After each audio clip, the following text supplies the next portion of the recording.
Jason Nelson Robards Jr. was born on July 26, 1922, in Chicago, the son of Jason Robards Sr., a Broadway and silent film actor who never quite made the big time, and Hope Glanville, a gentlewoman who kept the family together while her husband chased roles. They moved to New York, then to Los Angeles, when the talkies killed Jason Sr.'s career.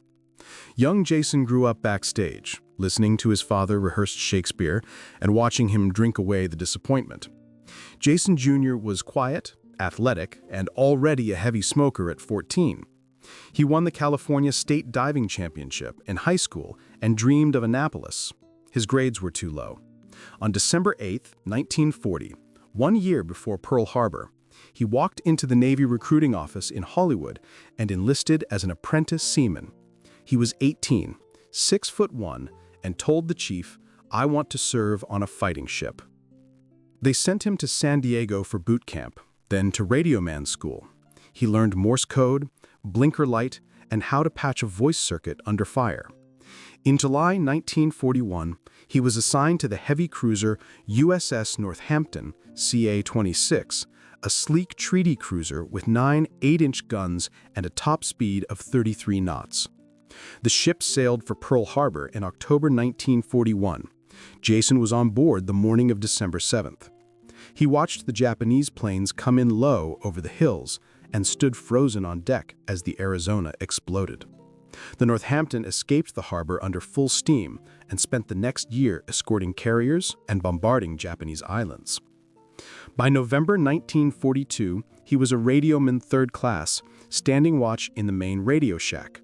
On the night of November 30th, 1942, the Northampton was part of Task Force 67 off Guadalcanal, hunting a Japanese destroyer force trying to reinforce the island.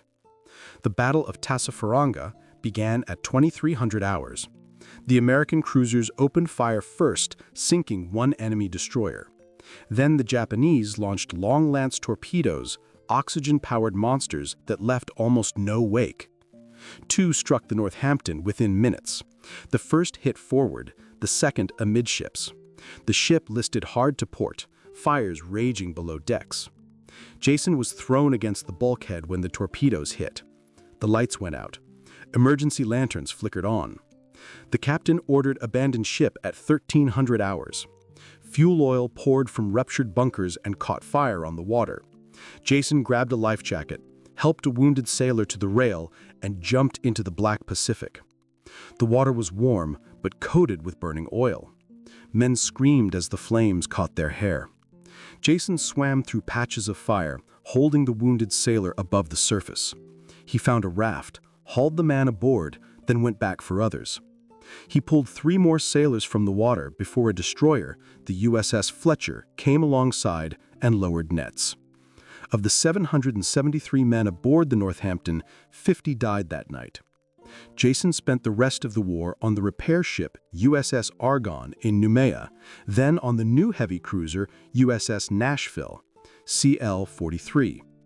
He saw the surrender ceremony in Tokyo Bay from the deck on September 2, 1945. He came home in November 1945 with the Navy Commendation Medal, the Asiatic Pacific Campaign Medal with 9 battle stars, and nightmares that lasted a lifetime. He never talked about the burning water. He drank instead. He used the GI Bill to study acting at the American Theater Wing in New York.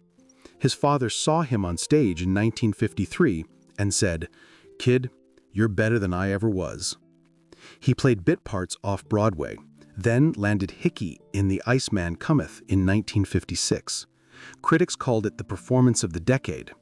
He won the Tony for Disenchanted, then went to Hollywood.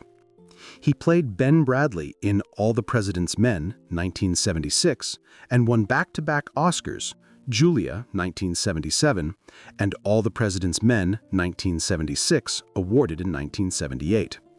He made over 100 films and television shows, always with that gravel voice and those haunted eyes that needed no makeup. He married 4 times, had 6 children, including actor Jason Robards III and Sam Robards, and fought alcoholism for decades. He finally got sober in 1974 after a near-fatal car crash in California. He never joined veterans groups. He never visited the Northampton Memorial. In 1999, at age 77, he finally agreed to speak at a reunion of the USS Northampton survivors. He stood at the podium, looked at the 50 old men in the room, and said, "I still smell the oil. I still hear the screaming. I still see the faces of the boys who didn't make the raft. You are my brothers. I love you." Then he sat down. There wasn't a dry eye in the place. He died of lung cancer on December 26, 2000, at age 78. He was buried at Arlington National Cemetery with full military honors. His headstone reads, Jason Nelson Robards, Jr., RM-3, U.S. Navy, World War II. No mention of the 2 Oscars, no mention of Broadway. Just the rating he held the night he swam through burning oil to save his shipmates. Jason Robards was the radio man who carried the war in his voice for the rest of his life. Every time he spoke on stage or screen, slow, deliberate, full of pain and wisdom, you heard the echo of a 20-year-old sailor holding dying boys above the flames in the middle of the Pacific. He never played a war hero because he didn't have to. He had already been one in the darkest night of the Guadalcanal campaign, when courage meant swimming back into the fire for one more man. Charles Dennis Buczynski was born on November 3, 1921 in Ehrenfeld, Pennsylvania, a gritty coal town in the Allegheny Mountains where the sky was always gray with soot and the men came up from the mines coughing black dust. He was the 11th of 15 children born to Lithuanian immigrants Walter and Mary Buczynski. His father died of black lung disease when Charles was 10. The family lived in a 4-room tar paper shack with no electricity or running water. They spoke Lithuanian at home. Charles didn't learn English until he went to school. He wore his sister's hand-me-down dresses because pants cost money they didn't have. The other kids called him Charlie the Girl. He learned to fight before he learned to read. By 13, he was working in the coal mine, 12 hours a day, 50 cents a shift, crawling on his belly through tunnels so low he couldn't stand. He loaded 2,000 pounds of coal a day with a pick and shovel. He saw men crushed by cave-ins, burned by gas explosions, buried alive for $8 a week. He kept a tally on the wall.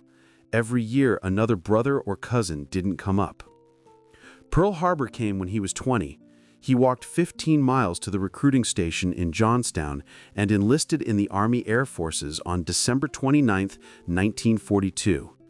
They measured him at 5'10", 180 pounds of muscle carved from coal. They sent him to gunnery school in Florida, then to Kingman, Arizona for B-29 training.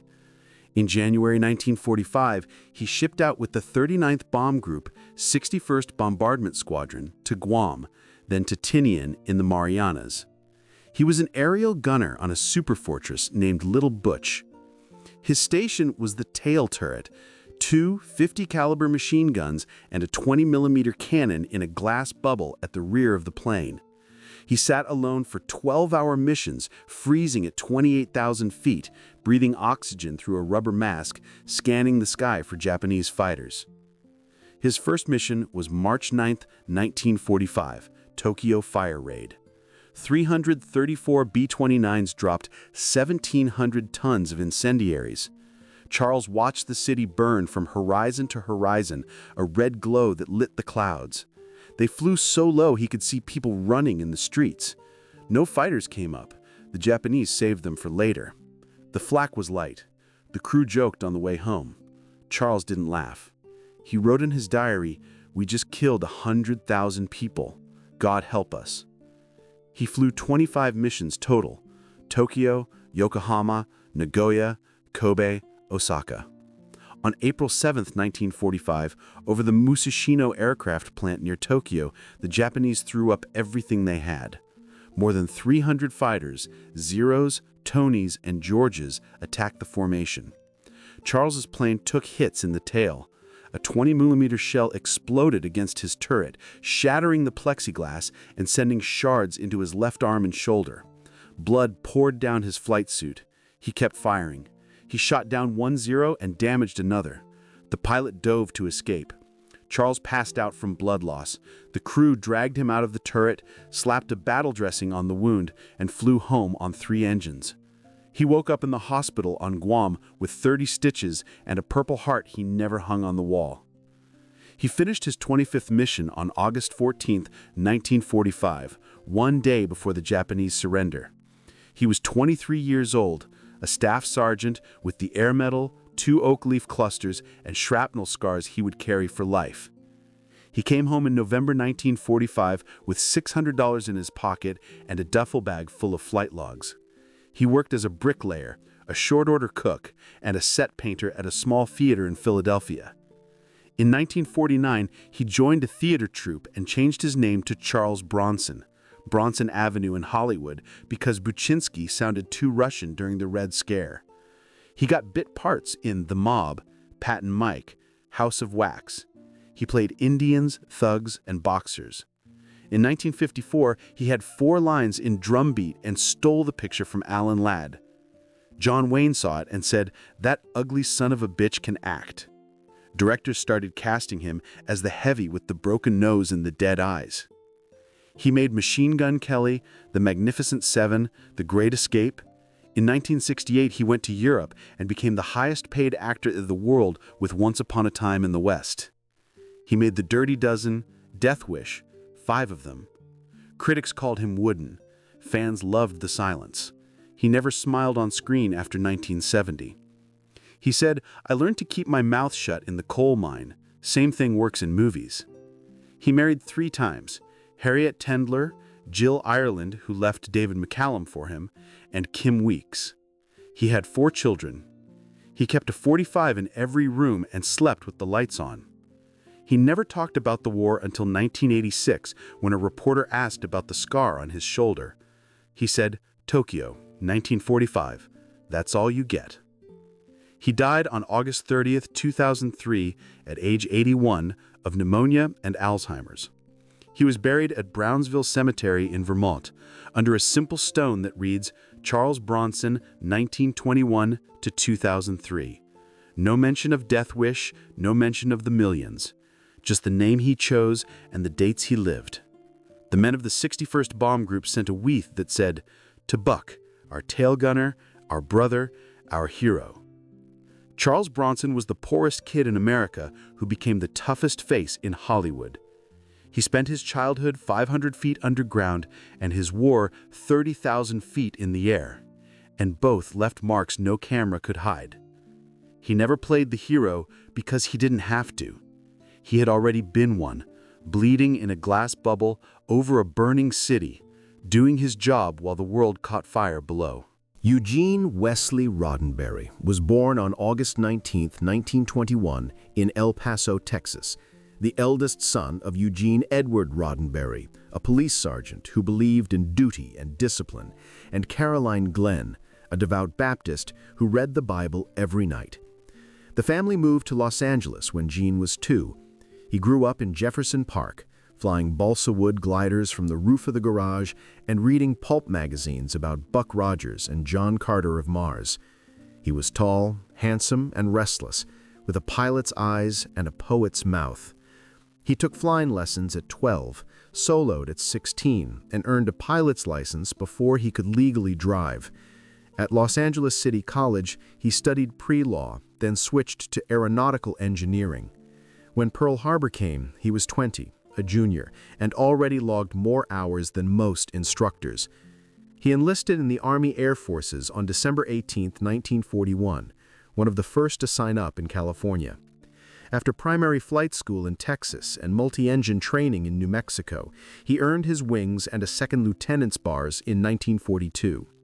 He was assigned to the 394th Bomb Group, 5th Bomb Wing, flying B-17 Flying Fortresses out of Molesworth, England. His squadron called themselves the Black Panthers. Gene flew his first mission on August 8, 1943, Bremen, Germany. He was 22 years old, the youngest pilot in the group.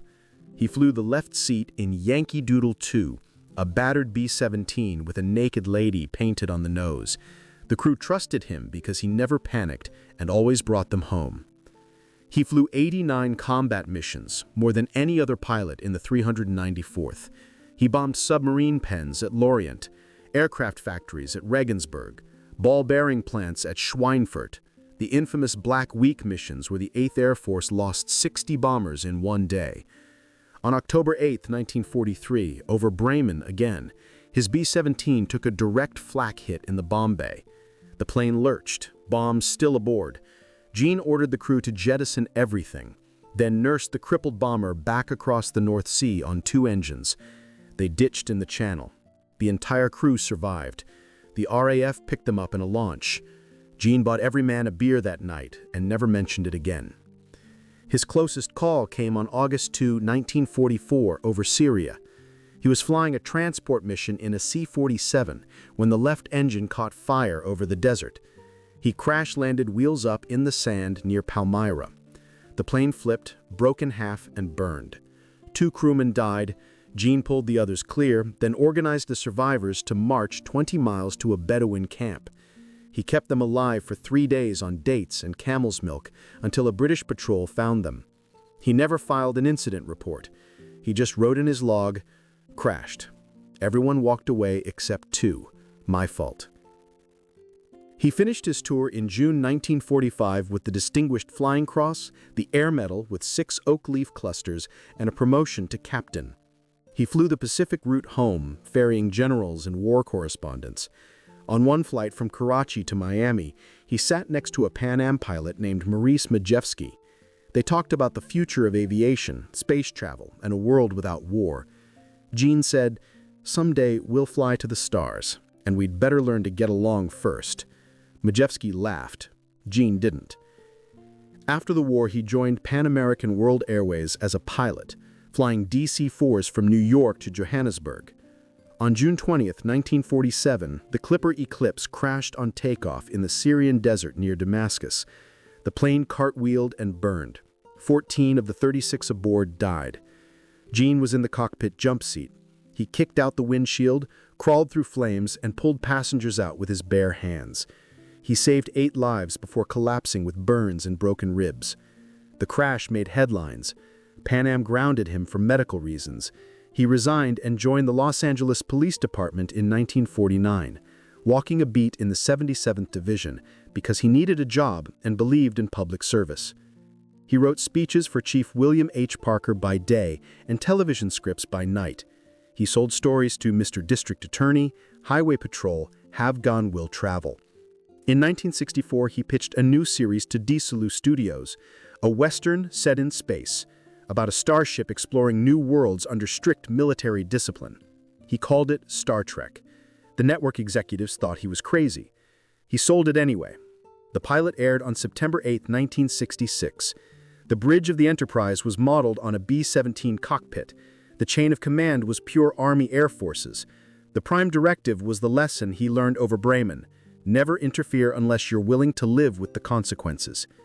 Captain Kirk's calm under fire was Gene's calm over Schweinfurt. The Vulcan salute was a gesture he saw in a synagogue as a child. The IDIC symbol was the 34th Bomb Group patch. He fought the network for 3 seasons to keep his vision intact. He cast a black woman as 4th officer, a Japanese-American pilot, a Russian navigator during the Cold War. He put a Scotsman engineering and a pointy-eared alien as science officer. He was accused of communism, atheism, and worse. He never backed down. He said, "I flew with men of every color and creed. We all bled the same. That's the future I want." He made millions, married twice, first to Eileen Rexroth, then to Majel Barrett, who played Nurse Chapel and voiced the ship's computer. He lived on a ranch in Bel Air. He kept his Distinguished Flying Cross in a drawer and never wore it. He spoke at Air Force reunions but refused to glorify war. He said, "We bombed cities full of civilians. We did what we had to do, but never again." He launched Star Trek: The Next Generation in 1987 and died on October 24, 1991 at age 70. Part of his ashes were flown into space aboard the Shuttle Columbia in 1992, and they orbit Earth to this day.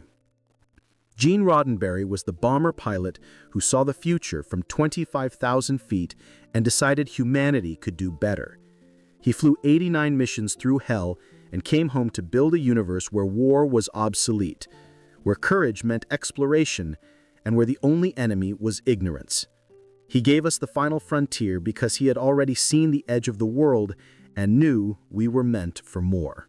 James King Arness was born on May 26, 1923, in Minneapolis, Minnesota, the eldest son of Rolf Cirkler Arness, a Norwegian immigrant who sold surgical instruments, and Ruth Dusler, a German-American journalist who wrote society columns.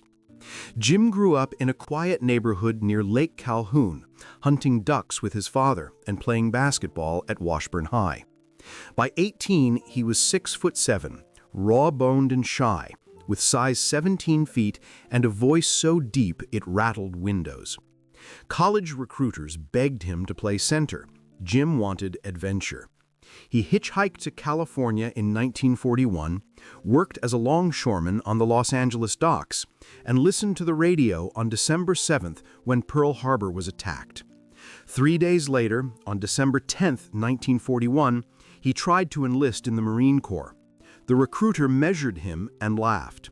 "We don't have uniforms that big, son." The Navy turned him down for the same reason. The Army finally took him in March 1943 after the height limit was quietly raised to 6'8". They stamped acceptable on his papers and sent him to Fort Snelling for processing. Basic training was brutal for a man his size. The bunks were too short, he slept diagonally. The rifles were too small, he had to hunch to aim. The drill sergeants called him the human flagpole. He never complained. He graduated top of his company in marksmanship and was assigned to the 3rd Infantry Division, 7th Regiment, Company E, the famous Rock of the Marne division that had fought in every American war since 1917. They shipped him to North Africa in late 1943, then straight into Italy for the Anzio landing on January 22, 1944. Operation Shingle was supposed to be a surprise end run around the German Gustav Line. It turned into a bloodbath. Jim's company hit Yellow Beach at 0200 hours in pitch darkness. He was in the first wave, a rifleman carrying a BAR, a Browning automatic rifle, that weighed 20 pounds and felt like a toy in his hands. The Germans were waiting. Mortars and 88s opened up the moment the ramps dropped. Jim waded ashore in waist-deep water under red tracer fire. His job was to lead a scouting party inland to secure a drainage ditch 400 yards from the beach. He was the tallest target on the sand. By dawn on January 23rd, the Germans counterattacked with the Hermann Göring Panzer Division. Jim's platoon was pinned down in a frozen field outside Nettuno. A German MG-42 nest 300 yards away raked the line. Men fell screaming. The platoon leader was hit. Jim stood up, 6'7" of pure target, and walked forward firing his BAR from the hip. He killed the machine gun crew and kept walking until a second gun opened up. The bullets stitched across his right leg from ankle to hip. The tibia shattered. He went down hard, screaming for the first time in the war. A medic dragged him behind a stone wall while German shells turned the field into a slaughter pen. Jim's leg was mangled, bone stuck through the skin. The medic shot him full of morphine and tagged him for evacuation. They carried him on a stretcher to a landing craft, then to a hospital ship, then to Naples. Surgeons removed bone fragments and sewed what they could. Gangrene set in. They took more. By the time he reached the 91st General Hospital in England, they had amputated most of the heel and part of the arch of his right foot. He spent 11 months in hospitals learning to walk again on a leg that would never bend properly. The Army offered him a medical discharge with full disability. He refused. He wanted to go back to his unit. They told him the war was over for him. On March 1, 1945, they shipped him home with a Bronze Star, a Purple Heart, and a permanent limp. He arrived in Minneapolis weighing 188 pounds, 50 less than when he left. His mother didn't recognize him at the station. He enrolled at the University of Minnesota on the GI Bill, then drifted to California in 1946 looking for radio work. A friend got him a screen test at RKO. The director took one look at the 6'7" ex-rifleman with the scarred face and said, "You're too big for acting." Jim laughed and took bit parts anyway. He played the monster in The Thing from Another World, 1951. They never showed his face, just the silhouette.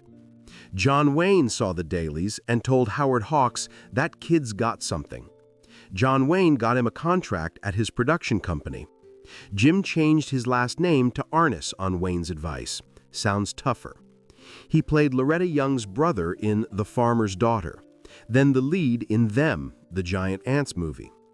In 1955, CBS offered him the role of Marshal Matt Dillon in a new Western called Gunsmoke. The network wanted John Wayne. Wayne recommended Arness. The show ran 20 years, 635 episodes, making Jim the most famous lawman in television history. He stood 6'7" on screen, but always slightly tilted to the left because his right leg was an inch shorter. Viewers never noticed. He never told them.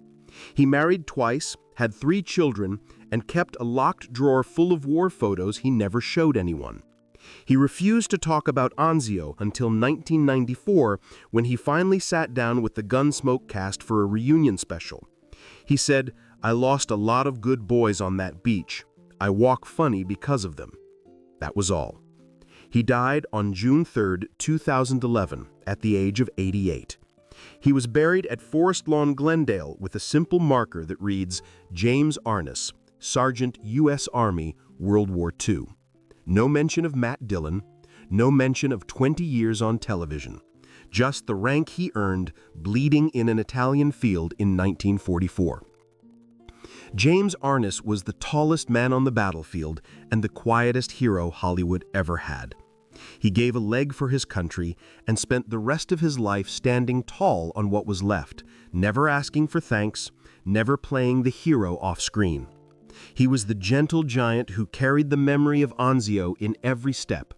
And when he rode into Dodge City each week, America never knew they were watching a real wounded warrior keeping the peace with the same courage that once saved his platoon on a frozen beach in Italy. Neville Brand was born Lawrence Neville Brand on August 13, 1920, in Griswold, Iowa, a railroad town where the biggest excitement was the 4th of July parade. His father, Leo, was a bridge builder who drank and fought. His mother, Helen, was a quiet Irish woman who kept the house clean and the children in line. Neville was the second of 6, stocky even as a boy, with a flat nose, thick ears, and a permanent scowl that made teachers nervous. He quit school at 14 to ride the rails during the Depression, hopping freights from Chicago to California, working as a harvest hand, a soda jerk, a shoeshine boy. He enlisted in the Illinois National Guard at 16, lying about his age, and spent weekends drilling with a .30 caliber Springfield. When the war came, he transferred to the regular army on March 26, 1941, 9 months before Pearl Harbor. He was 20 years old, a private, and already looked like a man who had lost every fight and won every war. They sent him to Fort Benning for infantry training, then to the 33rd Infantry Division in the Pacific. He fought on New Guinea, earned a promotion to corporal, then sergeant. In March 1944, he volunteered for the toughest job in the Army, the 1st Platoon, Company C, 331st Infantry Regiment, 83rd Infantry Division, bound for Europe. They landed at Omaha Beach on June 18, 1944, D+12, still under sporadic artillery fire. Neville's first night in France, he slept in a foxhole with a dead German for company. He said later, "He didn't snore, so I let him stay." He fought across Normandy, liberated villages, and earned the Silver Star for knocking out a machine gun nest near Carentan with grenades and a Thompson. By December 1944, he was a platoon sergeant leading 35 men through the Siegfried Line in the Hürtgen forest. On April 7, 1945, outside the village of Kirchhain, Germany, his platoon walked into a German ambush. A concealed 88 opened up, followed by 2 MG-42s. 6 men dropped in the first burst. Neville grabbed a BAR, stood up in the open road, and walked forward, firing from the hip. He killed the 88 crew, then turned on the machine guns. A German rifleman shot him in the right side, just below the ribs. The bullet tore through his stomach, exited his back, and kept going. Neville kept walking until he reached the first nest and emptied the BAR into it. He collapsed with his intestines in his hands. A medic found him 20 minutes later, stuffed the guts back in, tied a battle dressing around his waist, and injected enough morphine to kill the pain. Neville was evacuated to a field hospital, then to England, then to the States. Surgeons removed 18 inches of intestine and sewed him up with a scar that ran from sternum to spine. He spent 9 months in hospitals. The Army awarded him the Silver Star with Oak Leaf Cluster, making him one of only a handful to earn 2, the Purple Heart with Oak Leaf Cluster, the Good Conduct Medal, the European African Middle Eastern Campaign Medal with 4 battle stars, the Combat Infantryman Badge, and the Distinguished Unit Citation. Official records list him as the 4th most decorated American soldier of World War II, behind Audie Murphy, Matt Urban, and one other. He never talked about it. When asked how many Germans he killed, he said enough. He was discharged in October 1945 with a 70% disability pension and a limp he never admitted to. He drifted to New York, took acting classes on the GI Bill, and got hired as a bit player because directors said that face scares the hell out of people. His first credited role was a thug in DOA 1950. He played the scar-faced killer in Riot in Cell Block 11, 1954. Al Capone in the George Raft Story, 1961. The sadistic guard in Birdman of Alcatraz, 1962. He was ugly in the Untouchables TV series, the drunken Indian in John Ford's Two Rode Together, the vicious bullwhip guard in Stalag 17. Audiences hated him. Veterans recognized him. He never smiled on screen. He didn't need to. His real face, broken nose, cauliflower ears, the long scar visible under thin shirts, did the acting. He made over 100 films and hundreds of television episodes. He won an Emmy nomination for Laredo, played Reese Bennett on Police Story, and was the only actor to ever kill John Wayne on screen, KO U.S. Marshal, 1973. He drank heavily, fought in bars, and carried a .45 in his boot until the day he died. He married 3 times, had 3 daughters, and kept his medals in a coffee can under the kitchen sink. In 1985, a reporter asked him about the Silver Star. Neville said, "I was just trying to keep my boys alive. The medal belongs to the ones who didn't come home." He died of emphysema on April 16, 1992, at age 71. He was buried at Fort Rosecrans National Cemetery in San Diego with full military honors.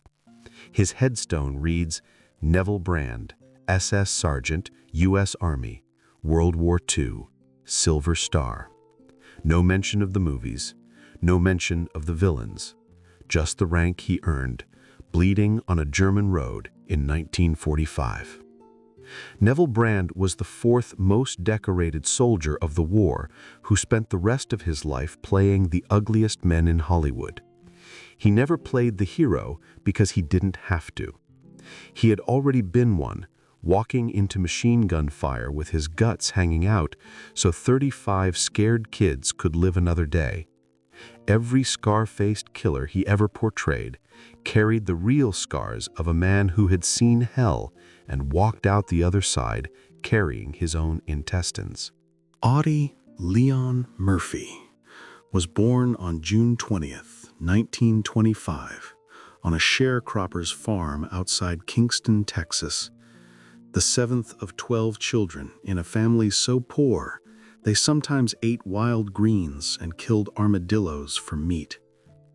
His father, Emmett Pat Murphy, was a drifter who abandoned the family when Audie was 15. His mother, Josie Bell Tillian, died of pneumonia and malnutrition 2 years later.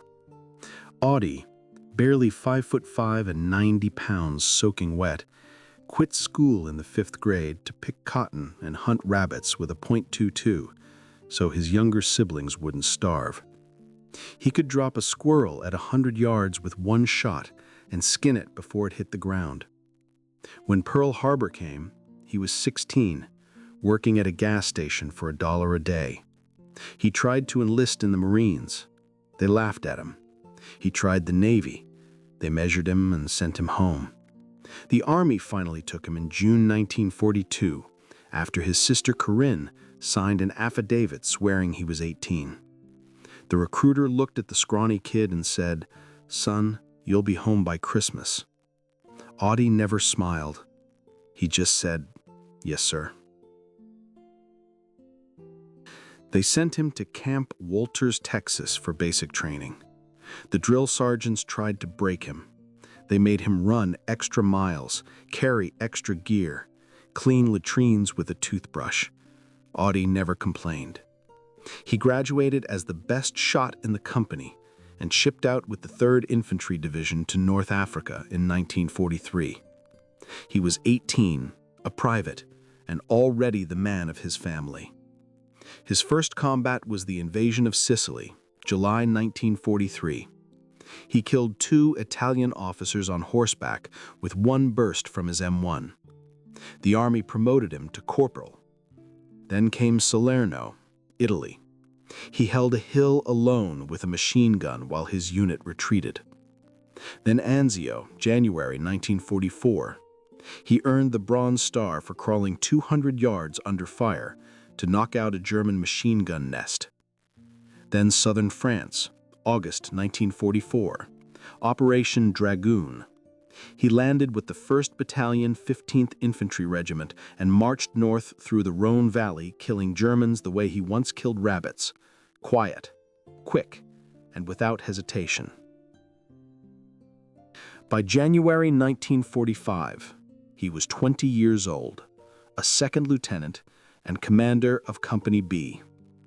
On January 26th, outside the village of Holzwehr in the Colmar Pocket, the Germans launched a full battalion attack, 6 tanks and 250 infantry against Audie's company of 40 men.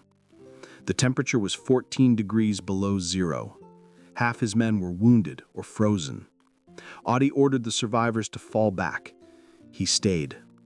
He climbed onto a burning M10 tank destroyer that was loaded with explosives and about to blow.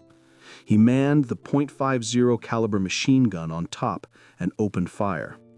For 1 hour, alone, exposed, he killed or wounded 50 Germans. Shells burst around him. The tank was on fire. His radio was shot away. He kept firing until he ran out of ammunition. Then he slid off the burning wreck, limping from a heel wound, and led the counterattack that drove the Germans back. When asked later where he found the courage, he said, "They were shooting at my men." He was awarded the Medal of Honor on June 2, 1945, becoming the most decorated American soldier of the war. Medal of Honor, Distinguished Service Cross, 2 Silver Stars, Legion of Merit, 2 Bronze Stars with V, 3 Purple Hearts, 2 French Croix de Guerre, the Belgian Croix de Guerre, and every campaign medal the Army issued. He was 20 years old and looked 15. The Army sent him home on 30 days convalescent leave. He weighed 112 pounds and had malaria, dysentery, and gangrene scars on both legs. He stepped off the train in San Antonio wearing a chest full of ribbons and a face full of exhaustion. Reporters asked him how it felt to be a hero. He said, "I never wanted to be a hero. I just wanted to stay alive." Hollywood found him in 1945. James Cagney saw his picture on the cover of Life magazine, the most decorated soldier, and invited him to California. He slept in Cagney's gym for 6 months, taking acting lessons and waiting for work. He got bit parts in Texas, Brooklyn and Heaven, and Beyond Glory. Then in 1951, Universal bought the rights to his memoir, To Hell and Back. The studio wanted a bigger name to play him, somebody like Mickey Rooney or Tony Curtis. Audie refused. He said, "If I'm not good enough to play myself, then nobody is." They gave him the role. The film came out in 1955. It was the highest-grossing movie Universal ever made until Jaws in 1975. Audie played himself killing Germans the same way he had done it for real. Quiet, fast, and without theatrics. Critics called it the most realistic war film ever made. Veterans cried in the theaters. Audie hated watching it. He made 38 more movies, mostly westerns. The Red Badge of Courage, Night Passage with Jimmy Stewart, The Unforgiven with Burt Lancaster. He recorded a hit country song called Shutters and Boards. He married twice, had 2 sons, fought gambling debts and insomnia. The war never left him. He slept with a loaded .45 under his pillow. He had nightmares so violent he sometimes woke up strangling his wife. He refused psychiatric help until 1967, when the VA finally convinced him to try therapy and medication. He spoke publicly about PTSD, called it battle fatigue in those days, and helped pass the first laws recognizing it as a real wound. On May 28, 1971, he was 46 years old, flying in a private Aero Commander 680 near Roanoke, Virginia. The plane crashed into a mountain in the rain. There were no survivors.